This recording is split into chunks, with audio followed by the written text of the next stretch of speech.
சோழனுடைய குடும்பத்தை ஒவ்வொரு விஷயத்திலும் அவமானப்படுத்த வேண்டும் என்ற எண்ணத்தோடு மனோகரும் தேனும் தொடர்ந்து திட்டம் போட்டு செயல்பட்டு கொண்டே இருந்தார்கள். ரிசப்ஷன் நாள் வந்ததும் வீடு முழுவதும் பரபரப்பாக இருந்தது. அனைவரும் மகிழ்ச்சியுடன் தயாராகிக் கொண்டிருக்க அந்த மகிழ்ச்சிக்குள்ளேயே ஒருவிதமான அகந்தையுடன் மனோகர் நடந்து கொண்டிருந்தார். விலை உயர்ந்த கோட் சூட் அணிந்து கொண்டு கண்ணாடி முன் நின்று தன்னை தானே ரசித்துக் கொண்டிருந்த அவர் பிறகு நேராக நடேசன் இருந்த இடத்திற்குச் சென்றார். முகத்தில் ஒரு கட்டாய புன்னகையை வைத்துக்கொண்டு சம்மந்தி ரிசப்ஷனுக்கு கிளம்ப தயாரா என்று கேட்டார்.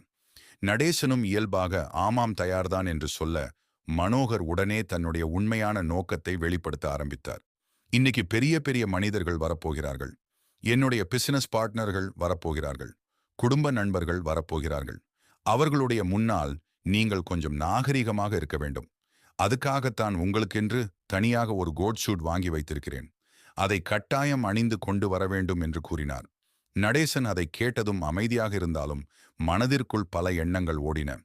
கோட் சூட் போடுவது தவறு இல்லை, ஆனால் அதை போட்டால்தான் மனிதனுக்கு மதிப்பு கிடைக்கும் என்று நினைப்பது தவறு என்று அவருக்குள் தோன்றியது. இருந்தாலும் நிலாவுக்காகவும் குடும்பத்தின் அமைதிக்காகவும் அவர் எதையும் வெளியில் காட்டாமல், சரி சம்மந்தி, நீங்கள் சொல்வது போலவே செய்கிறேன் என்று கூறிவிட்டார். அதன் பிறகு மனோகர் அங்கிருந்து சென்று விட்டார். நடேசன் தனியாக அமர்ந்து கொண்டு இந்த மனுஷன் ஏன் இவ்வளவு வெளிப்புற தோற்றத்திற்கு முக்கியத்துவம் கொடுக்கிறான் என்று யோசித்துக் கொண்டிருந்தார். ஒரு மனிதனின் மனசு நல்லதாக இருந்தால் போதாதா என்று நினைத்தார். ஆனால் மகளின் வாழ்க்கையில் எந்த பிரச்சனையும் வரக்கூடாது என்பதற்காக எல்லாவற்றையும் பொறுத்து கொண்டார். சிறிது நேரத்திற்கு பிறகு அவர் மனோகர் வாங்கி கொடுத்திருந்த கோட் சூட்டை எடுத்து பார்த்தார். அதை அணிந்து கொள்ள முயன்றபோது எதிர்பாராத விதமாக அருகில் இருந்த ஜூஸ் கண்ணாடி கவிழ்ந்து அந்த கோட் சூட் முழுவதும் ஜூஸ் சிந்திவிட்டது. நடேசன் அதிர்ச்சியடைந்து நின்றார்.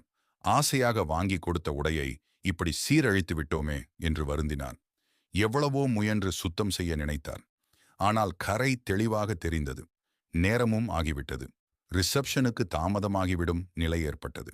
வேறு வழியின்றி தன்னுடன் கொண்டு வந்திருந்த சுத்தமான வெள்ளை வேஷ்டி சட்டையை எடுத்தார்.